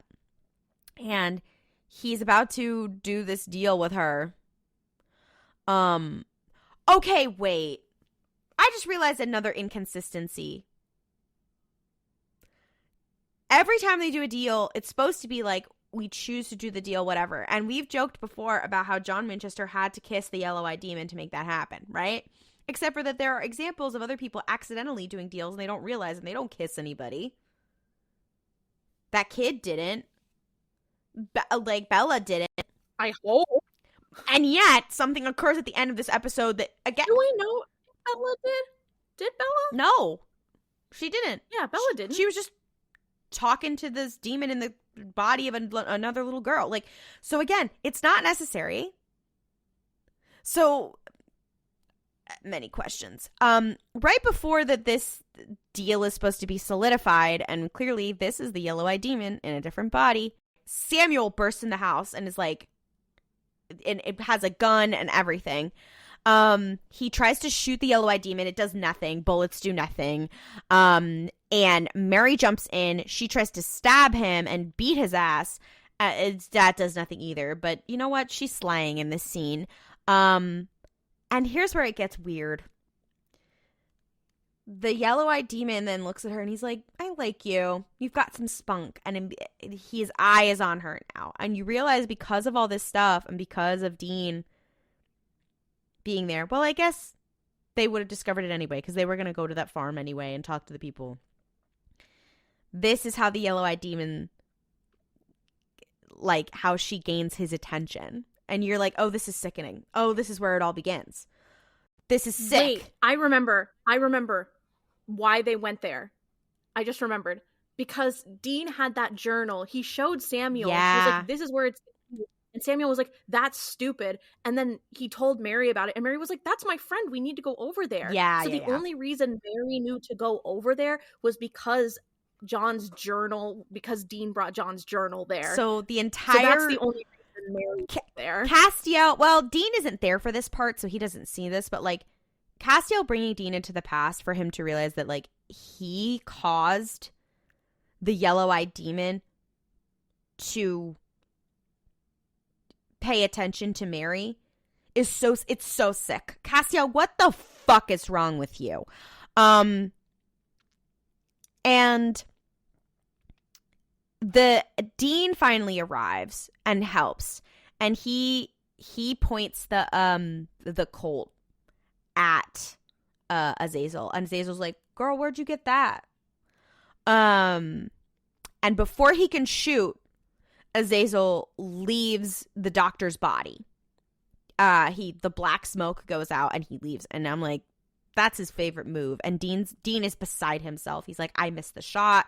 Whatever. And Samuel is like, it's gonna be okay. Mary comes out of the house and she's upset. She's like, what do you mean this demon has taken a shine to me? And like, in a creepy way, I'll add. They emphasize in this episode, in a creepy way. In a gross way. Several times. She runs away, and they're like, uh-oh, she's really upset. And then you see her kind of coming out of the shadows by John Winchester's house, and he's like, hey, like, are you okay? And she's really upset, and she hugs him, whatever, and he's like, are you good? And she's like, no, like, I need you to take me away from this. And you're like, Oh, I'm sick. I'm sick. We cut back to Dean is back at the house with Samuel. And he's like, okay, listen, we have to kill this demon to save Mary's life. And Samuel's like, what the fuck are you talking about? What do you mean? And he's like, you're going to think I'm fucking crazy, but I need you to listen to me right now. Mary is my mom. You are my grandfather. She's going to be killed in 1983 if we don't do something. Samuel's like, that girl, that's crazy. But like, I'm kind of willing to believe you. But like, whatever. And he's like, we need to send Yellow Eyes back to hell. And he's like, and Samuel's like, okay. He's like, are you sure? Whatever. He asked him like, how do I know that you're my grandson? What does he ask him to do? And he's like, how would I have known this, and this about your family? Like, etc. And he's like, okay, maybe I believe you. He pulls out the Colt. And Samuel is like, hey, can I take a look at that? And Dean's like, sorry, and pushes it away. He's like, I don't let anybody touch it. And Samuel's like, I'm your grandfather. And he's like, I don't trust anybody with it. And then he's like, wait. And then immediately Samuel's eyes turn yellow. And he's like, surprise! Azazel is in Samuel's body. And this is where things get fucking crazy. And in that same instant, he realizes that now he has told Azazel what will happen in the future successfully. It's so sick that it's basically Dean's fault. Why would you do this, Castiel? So now he has this guilt, right? Why would you do this? Why would you do this? Why would you do this? What? Dean Winchester feels like something is his fault that isn't? Like, oh my God. And Azazel is like, are you one of my psychic kids? He he gets up in his business in a weird and creepy way, considering that is his grandfather's body. Very, very weird and creepy. It's so gross. He like pins him to a wall with his Azazel magic and is little basically like straddling him. And it's so weird. Sniffs him. And then he's like, no, you're not. How would you know? And then immediately he's like, well, that really has to be you from the future. You must have some friends in high places, because I only know like one type of thing that could do that. I love how Azazel's like, oh yeah, it's angels. Anyway, and he's like, I don't really care. I have plans. Once again, everyone being like, I don't know if this is real. I don't know if angels are real. I don't know if angels are real. And then someone in 1970 is like, yeah. It's angels. Anyway. Yeah, they are. And I mean, he's a pretty high up demon, so that would make sense that he would probably be one of the only people who knows. And Dean is like, wait a minute. You have been finding couples, hooking up parents, and he's like, this is where, okay. Azazel says some crazy shit here. He's like, yeah. He's like, well, he's like, no. Like, he's like, I'm not doing anything crazy, like, copulating with anyone to create my own children. He's like, I'm playing matchmaker. He's playing evil Sims. He's like, and to find the people who would be to create the people who would be the best for my little plan. My own little master race is what he said. I'm like, hello? What are you fucking saying right now, Azazel? I mean, you're a demon, so okay, but like, hello? Okay, something I completely forgot earlier was when Dean and grandfather are investigating at the farm, he gives his grandfather a name, and he goes, yes, Pastor Cheney. Like, he's trying to insult his grandfather by naming him after Dick Cheney. I think that's fucking hilarious. Anyway. Oh, another thing that Azazel says in this conversation is he goes, okay, so it's not you. So is it someone else? Is it a sis or is it a bro? And I'm like, who speaks like that in the 70s? Second of all, what are you? I will say, this episode is crazy bonkers. The dialogue is terrible. Like, the dialogue is objectively bad in this episode. There's so many lines like this where you're like, what the fuck are you saying? It doesn't feel supernatural, you could say. And it's not even like supernatural corny and bad. It's just weird. It's just weird. He also says in this conversation, he makes a little joke and he's like, those angels sitting on your shoulder. And I'm like, oh, what if I was sick? What if I was sick? What if I was sick? So he's saying all this creepy shit to Dean, and he's like, yeah, I have to do this. And he's like, in 10 years, I show up. He also has a line in this where he's like, where he's talking about how he's like matchmaking. He's like, yeah, I just matchmake. I don't actually like, they're none of my kids. But in this case, God, I want to make an exception. He wants to bang Mary. He is in Mary's dad's body. It's so bad, and it gets worse. It gets worse. I'm like, why is the show allergic to not having a weird incest moment? This is why Supernatural is anime. Anyway, it's so gross. And Dean is like, ew, ew, ew, ew, ew, ew, ew, the whole time. And he's like, yeah, so in 10 years, I'm going to show up, I'm going to pour some demon blood into the mouths of children. And he's like, it's better than Ovaltine. And you're like, Ovaltine? As an Ovaltine girl? Anyway. And he's like, oh, it's not to find a leader for my demon army. No, it's for something much bigger. Spoiler alert, it's a vessel for Satan. You're spoiling it. We've literally spoiled everything. Yeah, but don't spoil it. And then he's like, yeah, I have this grand plan. And Dean's like, what's the plan? And he's like, I'm not gonna tell you. Which, again, very smart. And then Dean's like, well, fuck you, bitch, because I'm the one who kills you. And you know what? It kind of eats there. And the demon, he won't tell him. And then Azazel's like, well, fuck you. And he's like, well, this is the end of the road for Samuel. And he stabs his own gut, killing the vessel, Samuel Campbell, who starts bleeding out. And he's like, well, he's going to die, once his body's emptied out of blood. And in the meantime, while this conversation is happening, Dean's grandmother, Deanna, is in the back. She sees the colt that was thrown onto the ground, and she is eyeing it. And she's like, I'm going to try and quietly get to it. She tries to get to it. Immediately, Azazel turns around and sees her and is like, nah. Well, it's cause when her husband stabs himself, she's like, oh, yeah, no. Yeah, she has an audible reaction, and then he turns around. He stands over her because she's like on the floor trying to crawl for it, and then just snaps her neck, which is crazy. So Dean has now just watched his grandparents die in a fucked up and crazy way, and he's like, what the fuck? And you're like, shout out to Deanna. She could have ended it all. I also gotta say, before you guys start feeling sad about Samuel Campbell, I must remind you, there was a scene earlier where he's talking to his wife, I believe, about Mary and John. And he's like, I just don't know why she's getting all this, like, wanting to quit hunting thing. Is it like a womanly thing? Is it a time of the month thing? Oh, God, I forgot. He's a huge misogynist, too. You're like, what the fuck? If I was Deanna, I would have killed his ass.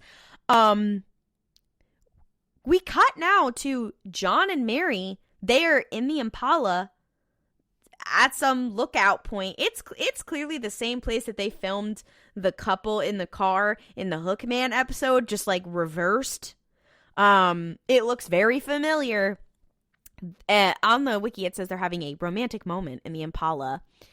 And I wouldn't necessarily call this moment, I mean, it is romantic, but it's also not really, because Mary's very upset about just having a demon's attention brought onto her. Yeah. And this is the part where John is like, he's getting ready to propose to her, and he's like, hey, like, I don't care what you are.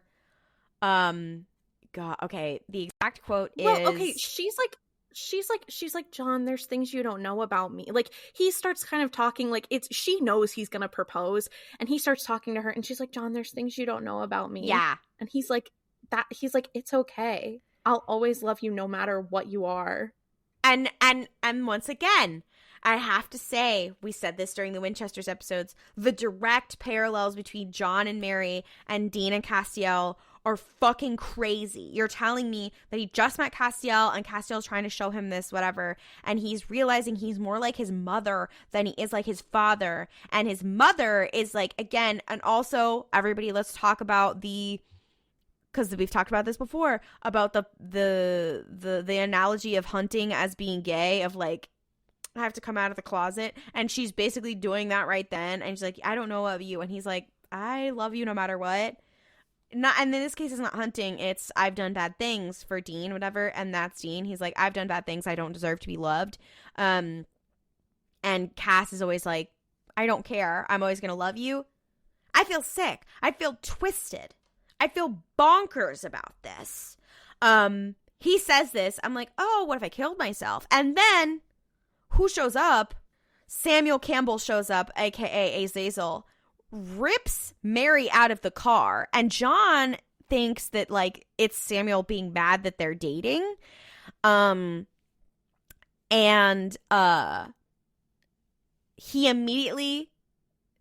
immediately snaps John Winchester's neck. I forgot this happened. I was like, oh, holy shit. Oh, I didn't. I remembered this episode with stunning clarity. This part I just don't remember, which is weird.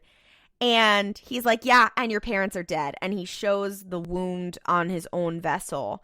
And Mary's like, oh my fucking God. She's like holding John in her arms. She's like, oh my God. And he squats down next to her and he's like, listen, I can bring John back to life. You just gotta give me a little something. And she's like, oh, am I gonna give you my soul? And he's like, no. And she's like, would you bring back my parents too? And he's like, no. I wouldn't do that. That's too much. But he's like, listen, all I need is I'm going to pay you a little visit in 10 years. And all I need is to be undisturbed.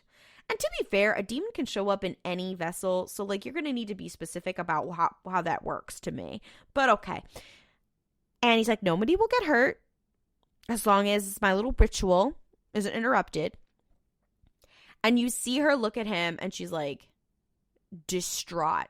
And then it cuts to Dean showing up in the car to kill the demon and seeing the worst thing I've ever seen, Azazel in Samuel Campbell's body kissing Mary Winchester to seal the deal.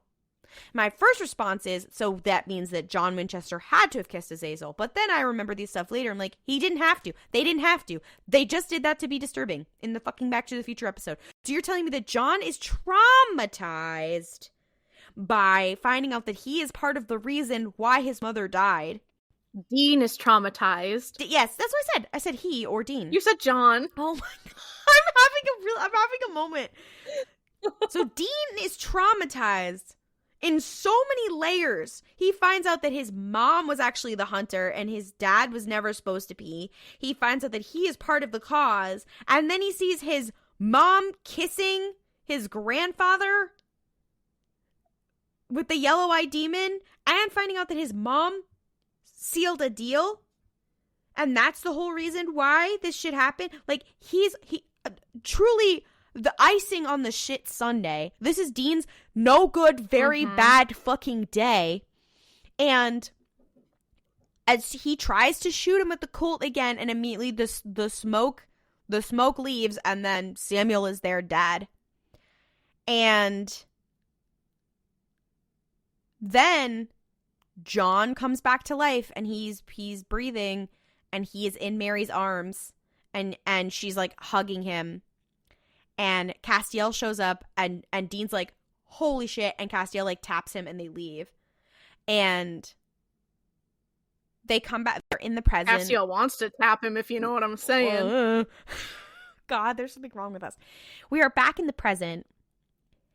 And this is where Castiel's like, here's my little gotcha. And he's like, you couldn't have changed it even if you wanted to. Which is crazy.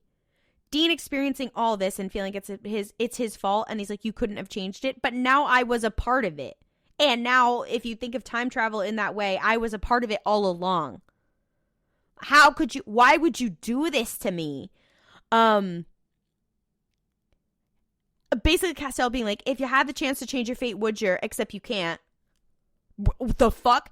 And he's like, yeah, so surprise, I didn't send you back to stop anything. I needed to show you the whole truth.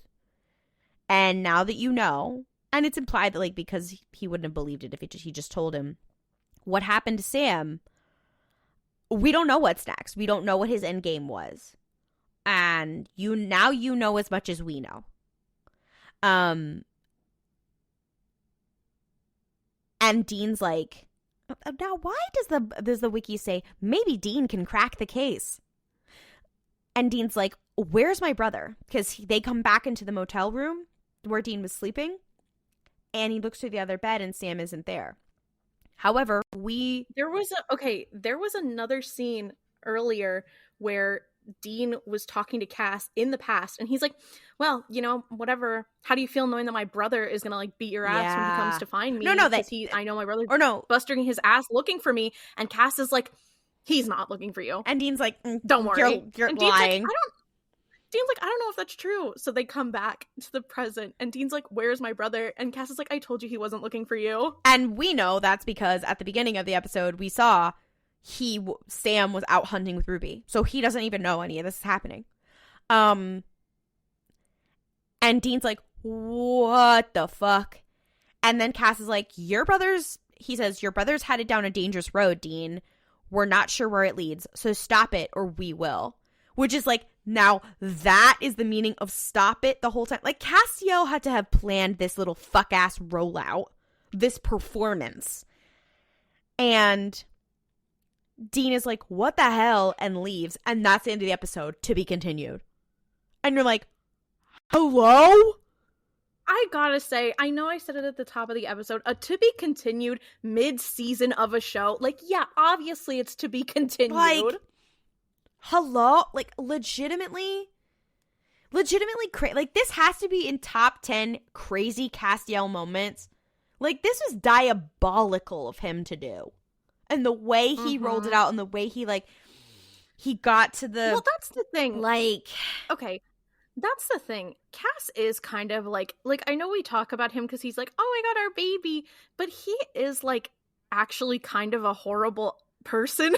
And, like, he's terrible. Until he gets really deprogrammed from, like, the whole, like, you know, being raised to be an angel and being raised by heaven to do heaven's bidding. Until he starts, like, deconstructing that, he's really a piece of work. And I think that's why we like him. I will say, this is something I didn't remember about the continuity, but in the season 1 finale, All Hell Breaks Loose, I believe, like, Mary's ghost appears. And it says that the revelation that Mary's bargain with Azazel is what brought Sam's destiny down on him explains her apology in Home and why she recognized him in the flashback. Wait, which episode is Home? 9th episode of season 1. Which is why she recognizes her sons as adults. Because she saw Dean in her past. That's fucking hilarious. Oh, wow.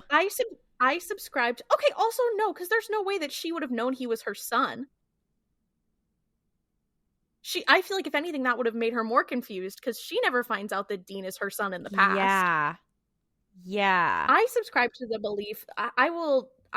So my thing, fun fact, I hate time travel.